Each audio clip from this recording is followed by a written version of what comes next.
What is going on, guys? This is EK1 Gaming here, and in today's video we're going to be taking a look at the most popular subject right now, and that is the Division 2 dying, or is the Division 2 dead already? Now, before we get into the video, make sure you hit that like button if you enjoyed this content. Make sure you hit the subscribe button and the little notification bell if you want to support the channel. That helps out a lot. We also have a membership program here on the channel, so if you want to become a member of the EK1 Gaming channel and get those cool emojis and a little logo next to your name, be sure to hit that join button. Now let's get straight into the video. So first things first, let's have a look at how many views the Division's got right now. This is Division 2, and it only has 670 viewers on Twitch. Now, there's not a lot of people really streaming. I have got it set just to English only, so for me, there's not a lot of selection there. That's usually quite a lot. However, let's go and take a look at what the other games are looking like. Destiny 9.3, and yeah, Farming Simulator 19 currently has more viewers than the Division 2. For me personally, that is a good indication of people not enjoying this game right now, especially when you've got content creators moving across to different games, and we have a lot of new updates or a lot of new games coming out as well over the next couple of weeks. One of those being a massive update on Destiny 2, which is going to be Beyond Light, which we will be covering on the channel. And then in like 2 or 3 days time, we have Watch Dogs Legion, which is another Ubisoft title. There's people playing early access now, so I mean, that's going to come out. That's probably going to take another chunk of the player base away from the Division, at least in the short term. I'm not saying people are not going to go and play Division again. However, in my opinion, I think it's kind of dying, where to the point where people are not wanting to play the game anymore. There's nothing really there for end game players. Now, as I've said a million times before, the Division 2, yes, I do love the game, but I also hate it because I hate what's happened to it. And I would advise anybody, if you're watching, if you haven't played the Division 2, go and play it, because the story mode is fantastic. Everything about the game is great until it comes to the end of the game, and then you'll start noticing kind of bugs and there's no end game content. And that's the issue, I think, with the game right now. I do want you guys to tell me in the comment section below, though, one thing that would make you return to the game if you've left, or one thing that you think would just generally make the game alive again.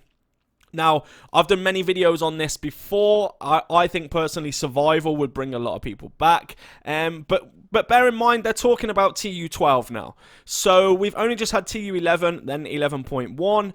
And now, apparently in November, the beginning of November, they're going to be talking on State of the Game about TU12 and what's going to be coming. Now, I kind of feel like they missed the trick with Halloween. Why did they not do Nightmare, the event? You know, why did they not do that event in Kennedy College? I have no idea why they didn't do it.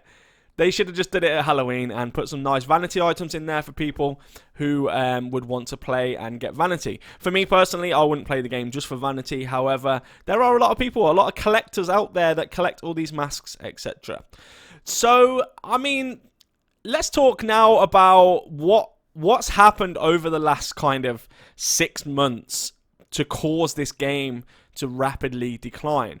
Now, one of those things that has happened, and it's the most memorable thing I think for most people on the Division, was the huge ban wave when we did the glitch. Now, bearing in mind that the glitch was in the game because of shoddy development, people did exploit it, including myself, of course, and they banned a lot of people. They said it wasn't a lot, but I mean, every other person you speak to got banned, in my opinion. So I'm saying about at least 50% of the people got banned on the Division 2 for like, I think it was a week or 2 weeks or however long it was. And they also, on top of that, made it so they lost all of their gear that they'd earned from a date, actually, that was before the glitch was out. So that caused a lot of upset within the community, and a lot of the player base still will not return to the game due to that punishment or due to that sanction on their account. Now, that lost some of their player base, and they kind of thought they would bring it back with Summit, and even I did, in a way, thought they would just bring Summit and people would come flooding back because the game mode would be fantastic. And they kind of messed that up as well. And I think it's kind of, for me, it's about inconsistency, or actually they are consistent. They're consistent in messing up updates.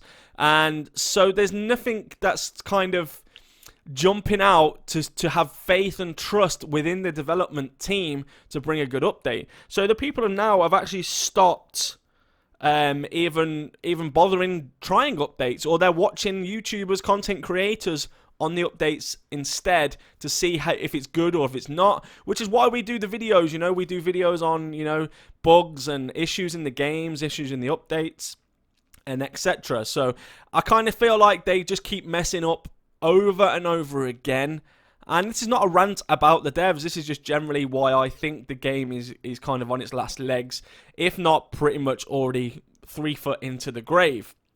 Now, they really need to do something to up, the engagement within the game. So they've got to bring something to the game that is replayable. And they said Summit was going to be replayable content, but it's not. This is where they get mixed up. They get mixed up with replayable and repetitive. They are two different words. This content is simply repetitive. There is nothing about the Summit that is replayable in terms of why would you want to keep completing the Summit over and over again? You wouldn't. Yes, people will come here for loot now. Now you can select the target loot, which was a great change.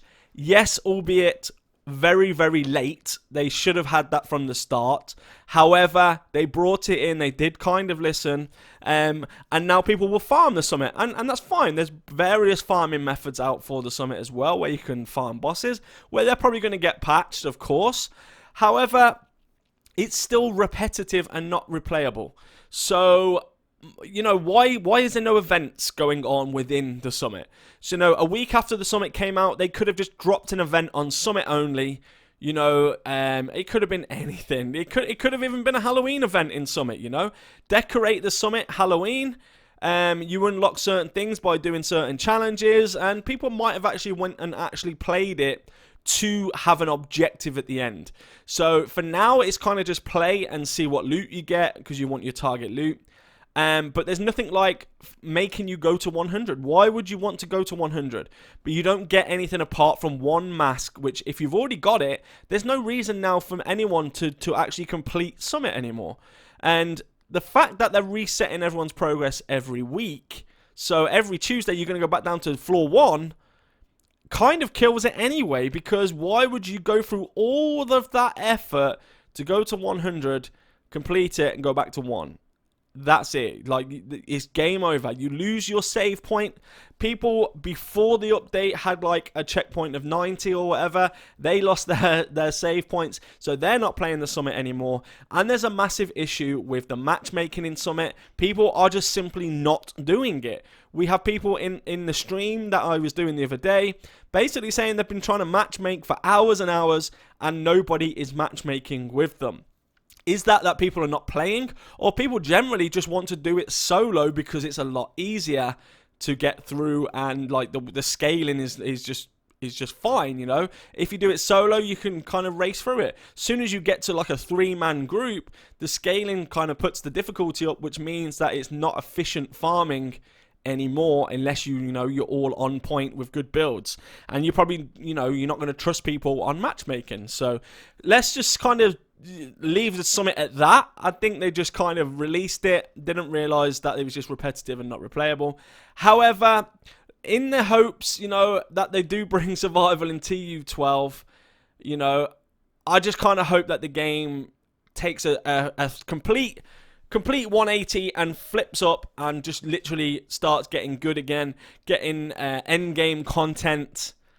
And I say again, I don't actually remember the last time the game was enjoyable. Even New York expansion was too short, it was too quick. These manhunts now are just dragging on and getting boring, and the rewards are just not there. So hopefully they like look at Destiny and their kind of updates and do something similar where they revamp the whole game.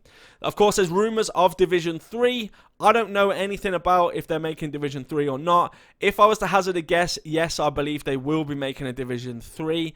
But I don't believe it will release until like 2022 time. Because this is only in its like second year, so we have a lot of life left in the Division 2. Even though it does feel like they've kind of neglected it, I do feel like there'll be more content coming. And hopefully in November on State of the Game, we can learn what's coming to TU12, and maybe, just maybe, they will surprise us all. Now guys, thank you so much for watching this video. Do not forget to hit that like button, hit the subscribe button, and the little notification bell, and become a member of the channel by clicking the join button. I will see you all in the next video or my stream. Let's go!